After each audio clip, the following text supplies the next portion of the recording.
Welcome to the Salmon Runs YouTube. Enjoy the video.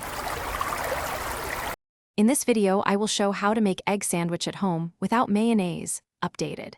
Start by boiling eggs until firm, cool them, then mash with a fork and season well. Swap mayo for Greek yogurt or mashed avocado to keep creaminess without the oiliness. Toast the bread for crunch, layer with greens and pickles for acidity, and press gently to meld flavors into a satisfying handheld sandwich. Choose the egg texture you want early, because each method changes the sandwich mood. Chop for a rustic bite, mash for a smooth spread, or use fried eggs for a warm, runny center. Season as you go with salt, pepper, and optional herbs like chives or dill.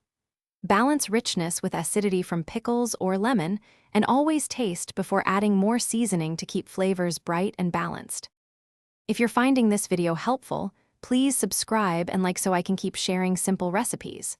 Quick recommendation: grab Little Tree's black ice for a fresh, travel-friendly scent that makes your car feel clean after grocery runs and sandwich prep.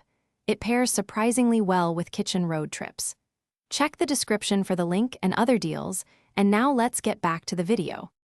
Focus on contrast to make a memorable sandwich by pairing creamy egg with crunchy elements like celery, toasted seeds, or thinly sliced radish.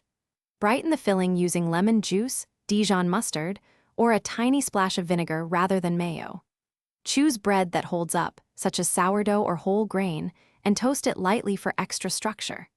Assemble just before eating to preserve texture and enjoy each layered bite. Thanks for watching.